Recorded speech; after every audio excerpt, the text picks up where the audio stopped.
sempre rogando a Deus nosso Pai e a Jesus o nosso Mestre e o amparo, vamos a mais uma leitura e reflexão de O Livro dos Espíritos por Allan Kardec.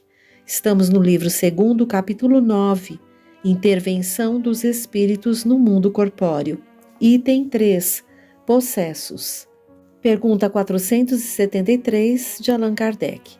Pode um espírito momentaneamente revestir-se do invólucro de uma pessoa viva, quer dizer, introduzir-se num corpo animado e agir em substituição ao espírito que nele se encontra encarnado?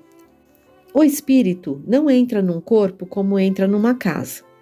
Ele se assimila a um espírito encarnado que tem os seus mesmos defeitos e as suas mesmas qualidades para agir conjuntamente, mas é sempre o espírito encarnado que age como quer sobre a matéria de que está revestido. Um espírito não pode substituir-se ao que se acha encarnado, porque o espírito e o corpo estão ligados até o tempo marcado para o termo da existência material. 474. Se não há possessão propriamente dita, quer dizer, coabitação de dois espíritos no mesmo corpo, a alma pode encontrar-se na dependência de um outro espírito, de maneira a se ver por ele subjugada ou obsedada, a ponto de ser sua vontade de alguma forma paralisada? Sim, e são esses os verdadeiros possessos, mas fica sabendo que essa dominação não se efetua jamais sem a participação daquele que sofre, seja por sua fraqueza, seja pelo seu desejo. Frequentemente se tem tomado por possessos criaturas epiléticas ou loucas que mais necessitam de médico do que de exorcismo. Nota de Allan Kardec. A palavra possesso, na sua acepção vulgar, supõe a existência de demônios, ou seja, de uma categoria de seres de natureza má, e a coabitação de um desses seres com a alma no corpo de um indivíduo. Mas, como não há demônios nesse sentido, e como dois espíritos não podem habitar simultaneamente o mesmo corpo, também não há possesso segundo a ideia ligada a essa palavra. Pela expressão possesso, não se deve entender senão a dependência absoluta da alma em relação a espíritos imperfeitos que a subjuguem. Aqui nós vamos lembrar que o Livro dos Espíritos foi escrito em 1857 e que Kardec, dando continuidade a seus estudos, ele reitera essa informação referente à questão da possessão mais tarde, mediante comprovação de fatos pela observação e seriedade com que conduzia as pesquisas. E o nosso insigne codificador publica na Revista Espírita de 1863, em dezembro, página 373, o seguinte, abre aspas, temos dito que não havia possessos no sentido vulgar do termo, mas subjugados. Voltamos a essa asserção absoluta porque agora nos é demonstrado que pode haver verdadeira possessão, isto é, substituição, posto que parcial, de um espírito errante a um encarnado. Segue um excerto de fatos comprovados relatados na mesma obra. Abre aspas. Declarou o espírito que, querendo conversar com seu velho amigo, aproveitava o momento em que o espírito da senhora A sonâmbula, estava afastado do corpo para tomar-lhe o lugar. Com efeito, tendo-se renovado a cena vários dias seguidos, a senhora A tomava de cada vez as atitudes e maneiras habituais do senhor Charles, o espírito, espreguiçando-se no encosto da cadeira, cruzando as pernas, torcendo o bigode, passando os dedos pelos cabelos, de tal sorte que, salvo os vestidos, poder-se-ia crer estar na presença do senhor Charles. Contudo, não havia transfiguração como vimos noutras circunstâncias. Aqui a possessão é evidente e ressalta ainda melhor os detalhes, que seria longo enumerar, mas é uma possessão inocente e sem inconvenientes. Já o mesmo não se observa quando se trata de um espírito malévolo e mal intencionado. Ela pode causar consequências tanto mais graves quanto mais tenazes são esses espíritos, o que muitas vezes torna-se difícil livrar o paciente, que é sua vítima. Fecha aspas. Um outro relato inserido no mesmo artigo narra os efeitos da possessão que vitimou a senhora Júlia. Eis apenas um excerto.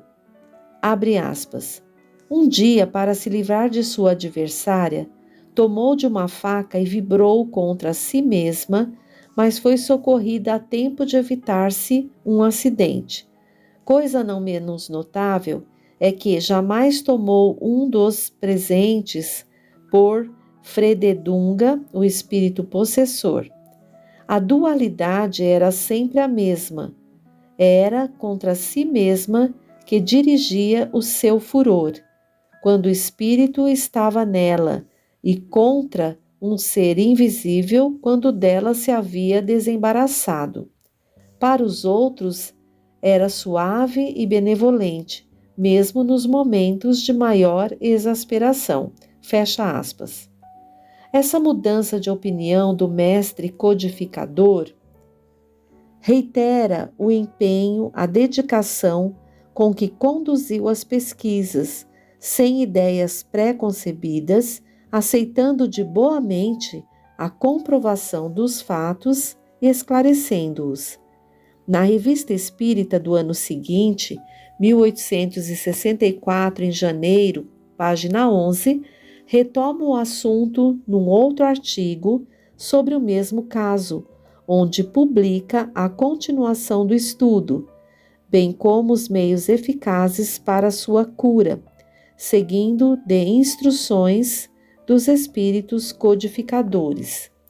Diz-lhe Hahnemann, na obra citada, abre aspas, digo-vos que vereis esses casos de obsessão e de possessão se desenvolverem durante um certo tempo, porque são úteis ao progresso da ciência e do espiritismo. Fecha aspas. E após instrução específica à cura de Júlia, afirma o espírito Erasto, abre aspas, isto vos demonstra o que deveis fazer de agora em diante nos casos de possessão manifesta. É indispensável chamar em vossa ajuda o concurso de um espírito elevado, gozando ao mesmo tempo de força moral e fluídica, como o excelente cura de Arnes. E sabeis que podeis contar com a assistência desse digno e santo Vianney.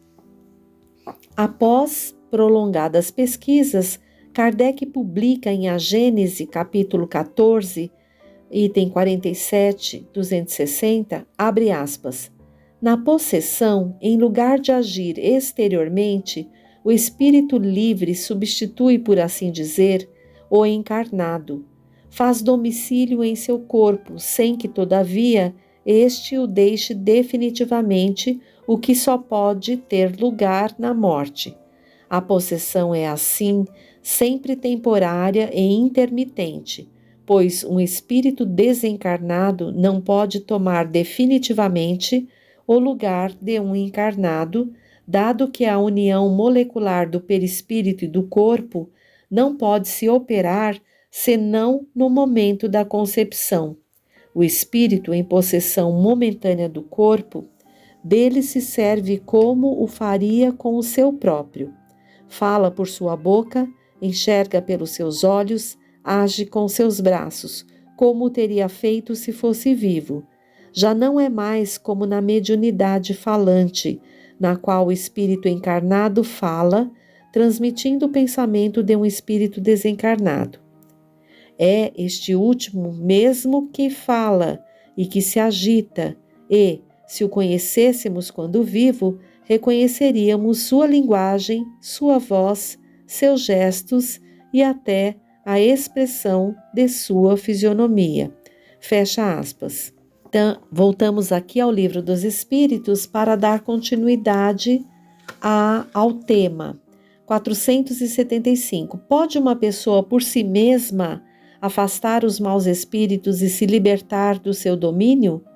Sempre se pode sacudir um jugo quando se tem uma vontade firme. 476. Não pode acontecer que a fascinação exercida por um mau espírito seja tal que a pessoa subjugada não a perceba? Então, uma terceira pessoa pode fazer cessar a sujeição e, nesse caso, que condição deve ela preencher? Se for um homem de bem, sua vontade pode ajudar, apelando para o concurso dos bons espíritos, porque quanto mais se é um homem de bem, mais poder se tem sobre os espíritos imperfeitos para os afastar e sobre os bons para os atrair. Não obstante, essa terceira pessoa seria importante se aquele que está subjugado não se prestasse a isso, pois há pessoas que se comprazem numa dependência que satisfaz os seus gostos e os seus desejos. Em todos os casos, aquele que não tem o coração puro não pode ter nenhuma influência. Os bons espíritos o desprezam e os maus não o temem. Pergunta 477 de Kardec. As fórmulas de exorcismo têm qualquer eficácia contra os maus espíritos? Não. Quando esses espíritos veem alguém tomá-las a sério, riem e se obstinam. 478. Há pessoas animadas de boas intenções e nem por isso mesmo obsedadas. Qual o melhor meio de se livrarem dos espíritos obsessores?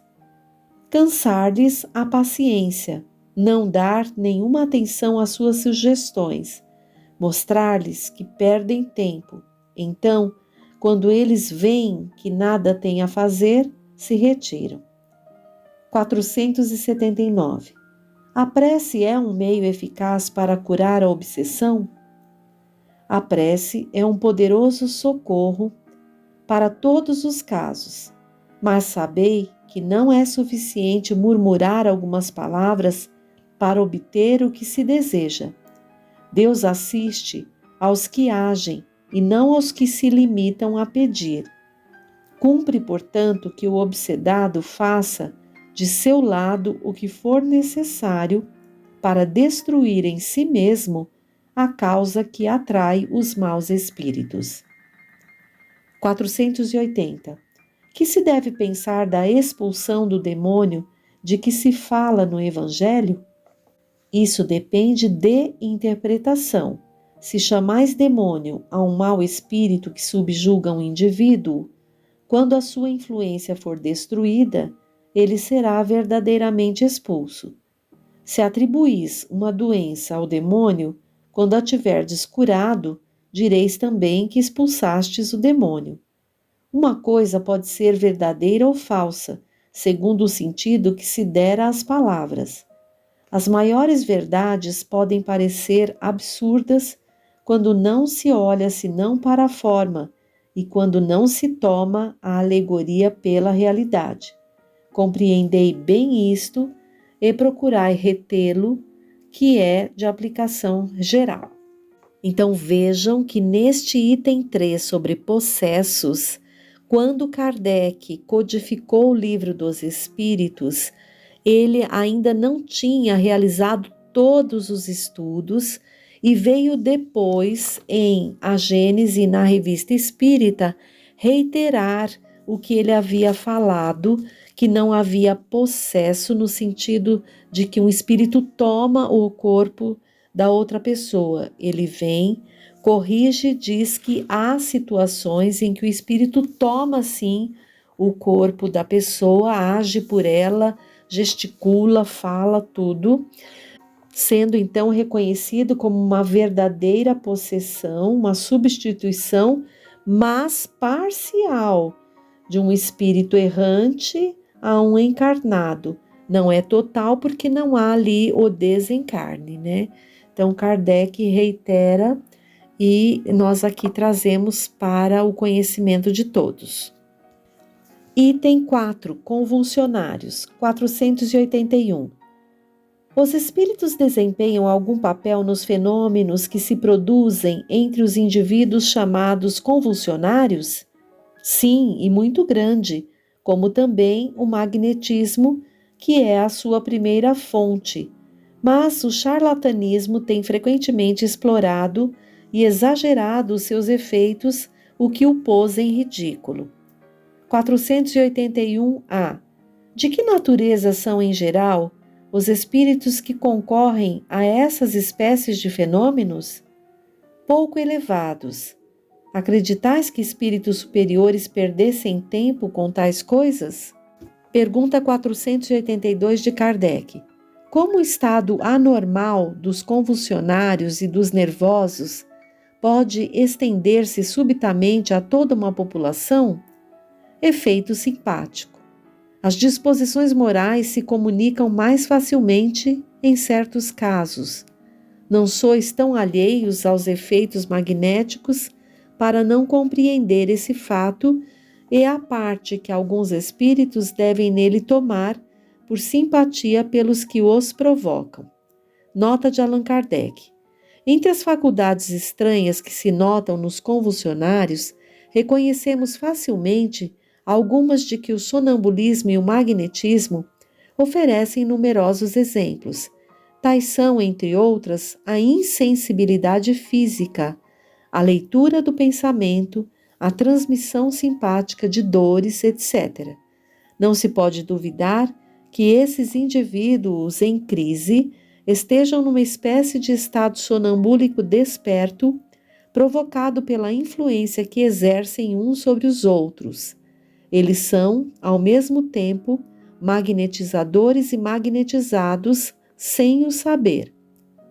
483. Qual a causa da insensibilidade física que se verifica, seja entre certos convulsionários, seja entre outros indivíduos submetidos a torturas mais atrozes? Entre alguns, é um efeito exclusivamente magnético que age sobre o sistema nervoso da mesma maneira que certas substâncias. Entre outros, a exaltação do pensamento embota a sensibilidade, pelo que a vida parece haver se retirado do corpo e se transportado ao espírito. Não sabeis que, quando o espírito está fortemente preocupado com uma coisa, o corpo não sente, não ouve e não vê? Nota de Allan Kardec. A exaltação fanática e o entusiasmo oferecem muitas vezes, nos casos de suplício, o exemplo de uma calma e de um sangue frio que não poderiam triunfar de uma dor aguda, se não se admitisse que a sensibilidade foi neutralizada por uma espécie de efeito anestésico. Sabe-se que, no calor do combate, frequentemente não se percebe um ferimento grave, enquanto nas circunstâncias ordinárias uma arranhadura provoca tremores. Desde que esses fenômenos dependem de uma causa física e a da ação de certos espíritos, podemos perguntar como, em alguns casos, a autoridade os pode fazer cessar. A razão é simples. A ação dos espíritos é secundária. Eles nada mais fazem do que aproveitar uma disposição natural. A autoridade não pode suprimir essa disposição, mas a causa que a entretinha e exaltava. De ativa, ela o torna latente, e com razão para agir assim, porque o fato resultava em abuso e escândalo. Sabe-se, aliás, que essa intervenção é importante quando a ação dos espíritos é direta e espontânea.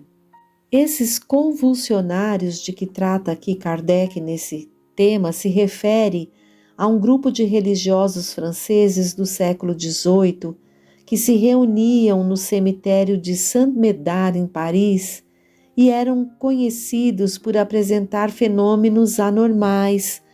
Havia convulsões, haviam experiências de cura, insensibilidade. O grupo que se formou em torno do túmulo do diácono Francisco de Paris, um defensor do jansenismo, rapidamente atraiu grande atenção e se tornou um fenômeno social e religioso na ocasião. Casos esses interessantes, dignos de nota aqui de Kardec, por conta das possibilidades que os encarnados, os espíritos possuem nessas situações em que há ali grupos que se reúnem com mentalidade de fanatismo, onde há magnetizadores magnetizados, onde há todas essas situações, potências espirituais misturadas a desequilíbrios também. Esse fato não passou desapercebido por Kardec, pela espiritualidade superior, para a nossa reflexão e aprendizado. Por hoje ficamos por aqui. Que Jesus esteja junto ao coração de cada um. Até o próximo encontro.